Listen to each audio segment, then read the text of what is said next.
Hey guys, just a really quick update here on running your own IT company. I can't wait to get the comments on this shirt I'm wearing, but I saw it and I had to have it. So, all right. One of the questions I often get is if there's any books that I recommend for folks thinking about starting their own IT company, how to get started, how much do you charge? And these are comments that we answer and address all the time on my free audio podcast called Tech Vets, which is available at www.tech-vets.com. Now, I do that with a co-host. His name is Mike Smith. He's in Philadelphia. I'm in Arizona. And lately, we've both been so busy, we haven't had time to put out many new shows. So while you're waiting for us to put out new shows and you're looking for content that's specific to running your own IT company. It's not specific to becoming a technician. This assumes you already are a technician and you're looking to become self-employed, or you already are self-employed and you're looking to expand your business because you're not making enough money. A friend of mine, his name is Tim Taylor, and he has a company in Florida called TaylorWorks, has written this book. Now, I'm not referring this book because Tim is a friend of mine. I'm referring this book because I've read this book and I agree with everything that it says.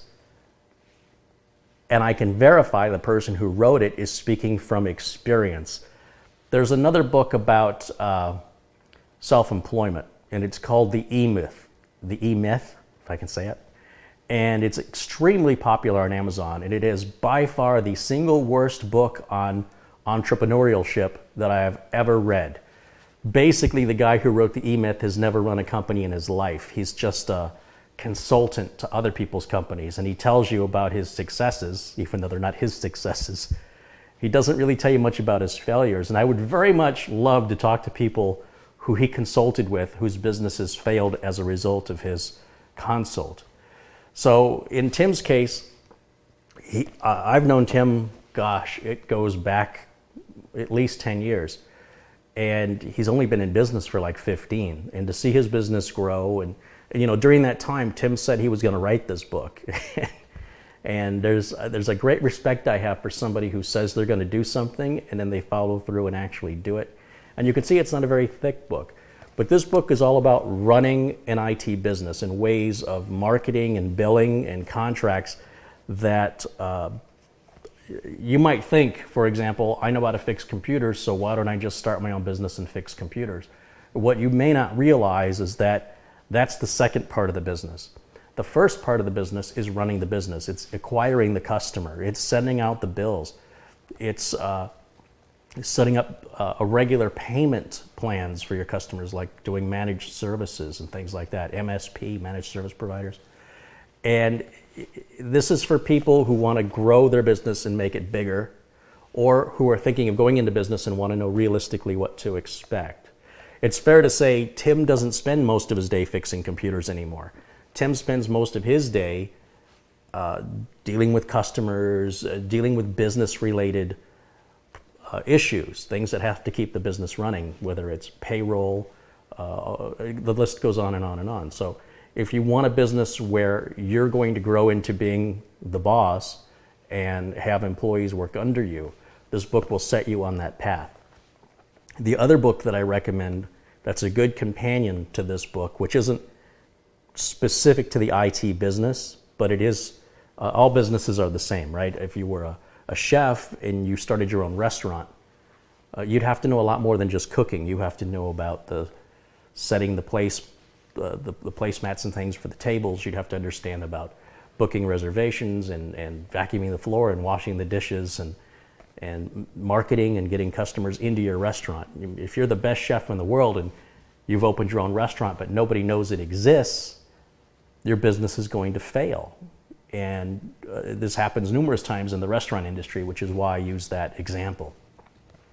And it's a very difficult thing, marketing, especially for us engineer types who aren't comfortable selling. And Tim covers that really well in this book. But another book that covers how to have a successful business is called The Pumpkin Plan. And The Pumpkin Plan in this book, I would say, are the two most recent books out on the subject of running your own business. And this will set you up properly between the two books on what to expect. And then you can decide if that's right for your personality or not. Not everybody's cut out to be self-employed. Some people are just better off working for somebody else and getting their regular paycheck. When you're self-employed, you're going to work a lot more hours, and whether or not you get a raise is entirely up to you. Nobody else makes that decision. And if you lose your job, that's also your fault. It's not because one day the boss brought you in and said, we've decided to outsource you. That will never, ever happen when you're self-employed. Also, it helps that you enjoy what you do, because you'll be working, in most cases, self-employed people work an average of 60 hours a week. But in general, it's better to put in 60 hours a week for yourself than 40 hours a week in for somebody else. That's my philosophy. But there's a lot of stress that goes along with it. There's a lot you have to do. And in my case, I've intentionally kept my business small. I don't want to grow and have to hire employees and deal with that. That is, I realize, not a popular opinion. A lot of people are in business for one purpose and one purpose only, and that's to make money. Me, I'm in business to try and make the world a little better place, and if I can pay my bills along the way, then I'm not working. I'm enjoying what I do, and I'm not rich, but I'm not poor. And so that I consider successful, and that I get to do what I want to do. I get to tell customers that I think are a pain, that I don't want their business. They can take their business somewhere else. Of course, you can't do that when you work for somebody else. You do what you're told. So really, it's a personality thing. To determine if you have the right personality to do what it takes to run your own business. And like I say, with this book, it's very specific about the IT business and what you can do to expand your current IT business. I've never read a book like it that's this specific, and so therefore, I am recommending this. Once again, the Pumpkin Plan. This book will accurately tell you, in my experience, it lines up with my experience, what to expect. So again, full disclosure, Tim is a friend of mine. He has a successful business in Florida. His business is much more successful than mine, and he's done it in less time. And he's sharing how he did it in his book, which, you know, this isn't a New York Times bestseller book. This is a very niche book. This is somebody who's doing something for the passion of it. And, you know, he's made a very successful business from it. So I'll put a link to this book as well as the Pumpkin Plan in the notes below this video.